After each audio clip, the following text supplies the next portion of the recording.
Hi guys, welcome back to another video. Today's video I'm going to be discussing narcissism versus avoidance and why the label or trying to fit somebody into a label doesn't actually matter at the end of the day. Why it's not important to find the right title for them. We're going to get into it, and of course I'm going to use my example, my relationship, my failed relationship as an example, and why I missed the mark by focusing on labels. Are they an avoidant? Are they a narcissist? Are they a psychopath? So I'm not an expert, but I believe that most narcissists are avoidants. Not all avoidants are narcissists, but I do think that all narcissists are avoidant in some type of way, because of course they can't actually truly handle intimacy or being loved, which is avoidant behavior. So the reason why, and this is the most important thing that you should take from this video, the reason why it doesn't matter if somebody's an avoidant or a narcissist or whatever the hell title they are. It doesn't matter, because what matters is how they make you feel, how they hurt you, manipulate you, break you. It doesn't matter who it's coming from. It doesn't matter it doesn't matter what their label is. If it's hurting you, you shouldn't be there. That's it. That's all. That's the most important part of this video. Regardless of whatever they are diagnosed with, whatever they have, or even if it's just their bad behavior is from addiction, from avoidance, from trauma, from a bad childhood, from PTSD, it really doesn't matter. If it's unsafe for you to be there, you shouldn't be there.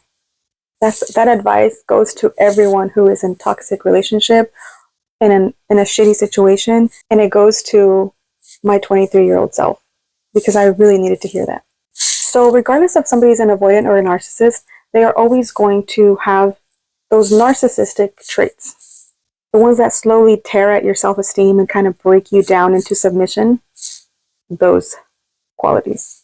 So the number one, there's so many, they're not really in like an order, but one of the qualities that both have, everything is what both have.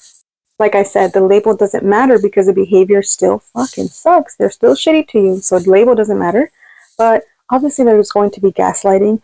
When you try to bring up something, hold them accountable, gaslighting is, I think, they're one of their favorite tools, which is like, what are you talking about? That never happened. You're the one who started this. Blame shifting, which that's the next one, but gaslighting. They're going to make you feel like you're the crazy one and you're the problem. How this came up on my relationship was that they actually had their ex, which we'll have a whole story time about that. They had their ex very much in our relationship, and I would question that. I would question their communication, their conversations. If I happened to see them, I would always question. I'd be like, why are you guys talking so much? Or why have you guys been texting so much? Or why are you helping her with that situation? Or why is she coming to you with this? Whatever I brought up, it was a problem that I brought it up. It was wrong of me to assume things. And most importantly, I was being a little crazy for bringing up all those things, because that was the mother of his children, and how dare me do that?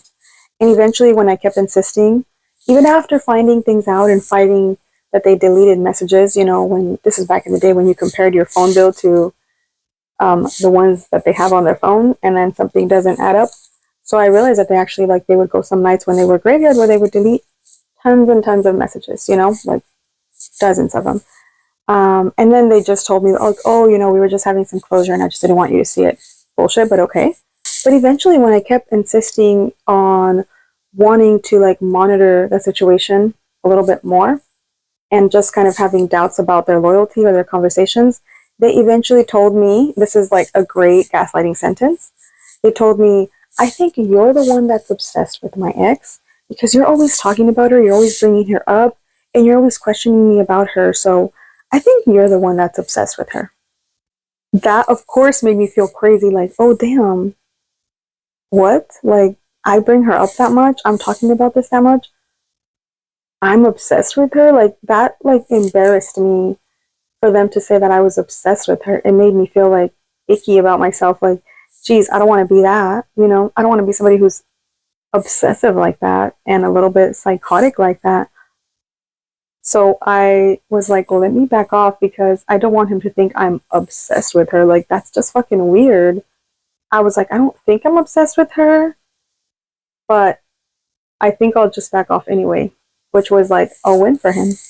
And then, of course, there's the devaluing you. There's like the making you question yourself and kind of seeing you as less. For me, it was like comments about like the way I told you guys in my last video about how I dress. Like, I don't know, you look kind of weird in dresses. I just feel like dresses don't fit you that well. Like, yeah, I don't know, that doesn't look right. And those are like slowly chipping at your self-esteem and just kind of like eroding any self-confidence that you have.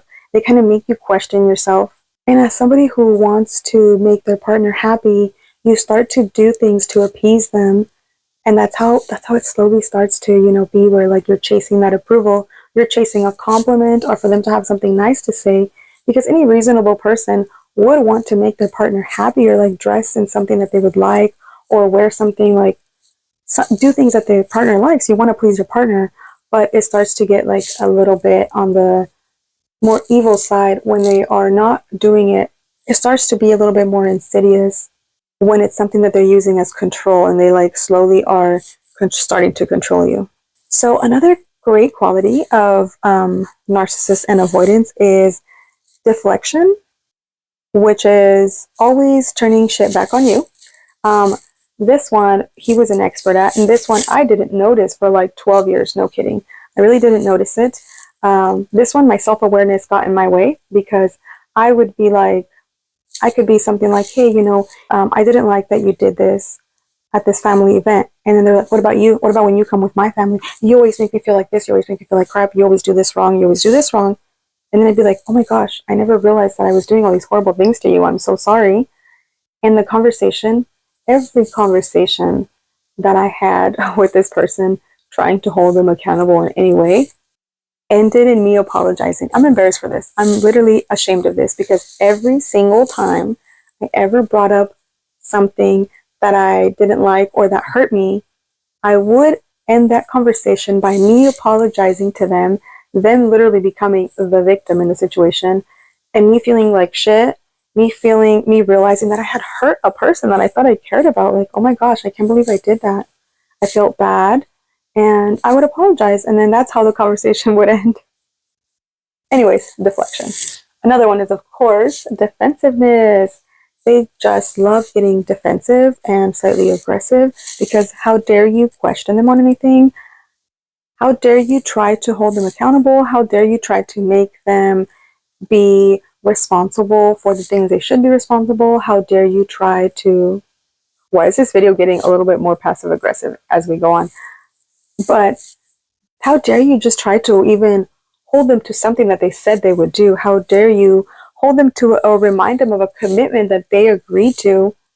You are the problem because they're extremely defensive. And then there's the whole blame shifting where they're just going to blame you if they are in an inconvenient situation and you tell them anything. Well, it's actually your fault. Your fault. It's your fault either for bringing it up. It's your fault because you should have done this other thing that would have prevented them from them having a consequence. And it's always going to be your fault. So blame shifting is they're one of their favorites. These are all their favorites, but if you know of more things that they do that are kind of like basic avoidant behavior, let me know. I'm sure I forgot so many, because they come with all these features. And unfortunately, those just start to slowly erode at your self-confidence, at any type of like strength that you had, because I do believe that most of the time we come in with so much love to give and so much strength.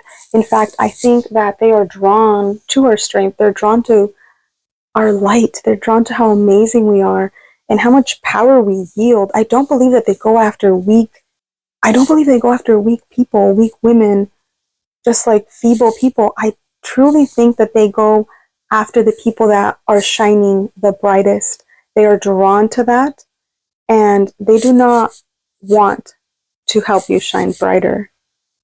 They want to dim your light. I think they want to steal your shine because in some ways they also envy you because you have what they can't have. So unfortunately, that's what ends up putting you in the position to become their victim. But most importantly, keep in mind that it doesn't matter if they're avoidant, if they're narcissist, if they're a fucking psychopath. It does not matter. What matters is what they do to you, how they make you feel. And if it's wrong, you shouldn't be there. And I hope you find the strength to leave if you happen to be in a situation. If not, thank you so much for watching this video, even though it doesn't relate to you. I love you for that. All right. Thank you so much. I will see you guys in my next video. I know this was a short one, but I'm just getting started. I'm just getting started. Bye.